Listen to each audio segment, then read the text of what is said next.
Hello guys, hello. Welcome back to another episode of Slow Life Trading.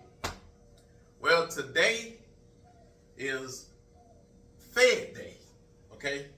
And that's the day when I go fishing and doing a lot of the activities that I go do because I'm not trading today.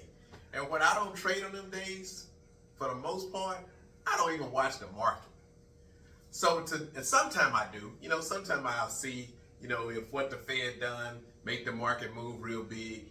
But here over the last 6 months or so, it may move 50 points or something. That's not really that big deal for Fed Day. So today, I didn't worry about it, okay? But boy, today was one of those days that I warned people about. Today was one of those days where when I tell people do not trade on Fed Day, this was that day not to trade, okay? Because, woo-wee, hang on just a minute. Sorry about that. Because today, when the Fed announced, and if you look at a chart for December the 18th on the S&P, on the Dow, or on the NASDAQ, you will see why I say do not trade on Fed days. You can win Fed days 9 out of 10 of them. Okay, you can win 19 out of 20. But if you have a really big chance of losing that one time, the market can move so fast until it can wipe you out, okay? Even if you get out and don't lose everything, it still can put a big dent in your account. And it's going to really make you mad because you're going to say, man, Robert, at Slow Life Trading, this is why he say don't trade on these days. Well, here it is right here.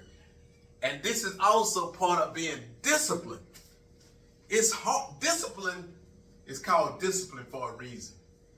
Because you have to do it even when things are hard. Okay? It's hard to not trade when you get used to trading. And you see a day like this where if you paper traded today, you could have won, and then all of a sudden, you couldn't have won, or you won't win. Today was one of those days that I warned you about. For those that are keeping up with me and say, I don't see what the big deal is on Fed days. Today is that big deal day. Let me just tell you what happened. At 1 o'clock Central Time or 2 o'clock Eastern Time, 2 hours before the market closed, that's when the Fed comes out and tell you what he's going to do. He came out and announced that he's cutting 25 basis points, okay? No big deal. Everybody figured he was going to do that. Why is that such a problem? Well, guess what? It's really not a problem, except for everybody pretty much knows that the president that's coming up wanted him to cut by more than 25 basis points. And pretty much, and this is just my interpretation, guys, okay? I could be wrong. But pretty much what he said to them was, you can't fire me, I'm doing what I want to do. So he cut by 25 basis points. And what it showed the world, or showed the people in the market, was he's not going to bow down to the new coming president. He's going to do what he said is data dependent. Basically, he's going to move based on what the market tells him to do. And right now, for him, the market told him to only cut by 25 basis points. So that's what he did, right? Well, guess what? Let me just read these numbers to you. I had to get them earlier because I forgot them. The Dow Jones Industrial Average went down 1,123 points today, okay? The NASDAQ went down 716 points today. And the Dow Jones Industrial Average, which was at about 650, went down 178 points today. The one that we trade here at Slow Life Trading is the S&P 500. 178 points is over 3%. 3% rarely happens. But I have been expecting a pullback in the market. Okay? I was like, man, I'm expecting a pullback, and it made me nervous about getting underneath it. But then I said, okay, it ain't gonna happen. And I figured when the Fed was to cut today, that was gonna make the market go up. Okay? And guess what? I was 100% wrong. But guess what else? I also didn't trade today because today is Fed day. And the day is one of them days where you can't go by the future, the past, to predict what's going to happen on this day. And because the news happens when the market is open, it's hard to react to it. And those are the reasons why I don't trade on these days. This is Fed day, okay? And this ain't the Fed day when they talk about the minutes. And what the minutes is when they give you the notes and the meeting stuff that they talked about from the previous Fed day. This is the Fed day where they announce what they're going to do. Are they going to cut interest rates? Are they going to raise interest rates? Are they going to leave interest rates alone? Are they going to cut by a quarter of a point, a half a point, 3/4 of a point, whatever it is, okay? And then they have a press conference after that for about 30 to 45 minutes where you get to ask them questions of why and what if and all them kind of questions, okay? Well, today was that day that you do not trade on Fed day. Keep that in mind. And I'm going to tell you something. We coming up on the end of the year. A day like today can wipe out your profits for the whole year, okay? That's why I don't take the chance and trade on these days. Whenever there's a big news event, no matter what it is, whenever there's a big news event that's going to happen when the market is open, those days we don't trade, okay? Now, you got about, on average, well, let me tell you what you got. You got between 18 and about 22 trading days a month. Depends on what's going on that month. Is it a holiday? Is it did the month fall on a weekend? Did it end on a weekend? All that kind of stuff, right? But on average, you got about 20 days, okay? If you're taking away 1 or 2 of them 20 days, so what, people? You still got enough days to trade. Go out and do something else. For me, that's why I used to love fishing on these days.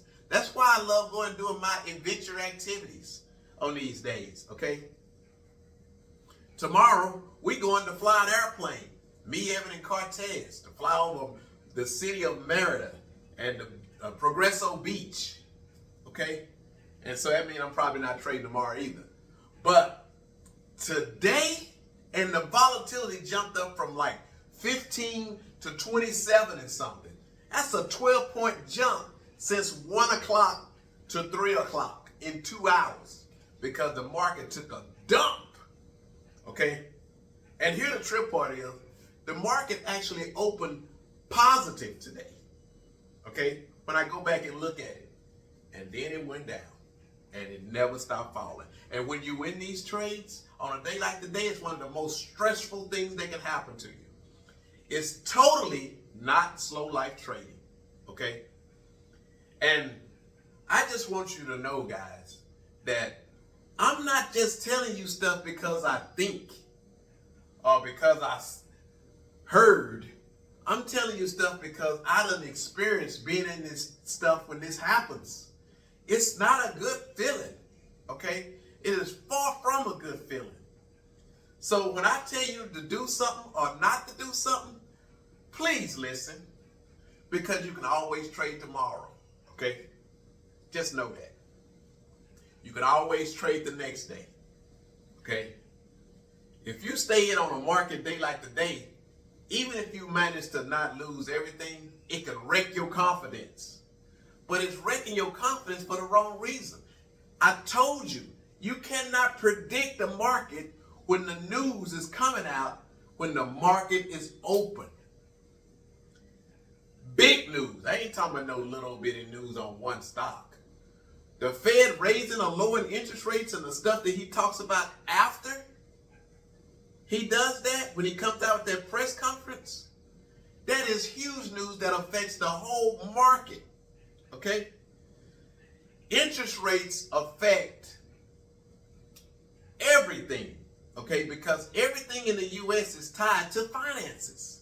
It affects your credit card rate, your home interest rate, your car interest rate, you name it, guys. Interest rates affect how much you get on your interest that your money you have in the savings, on your CDs, on your money market.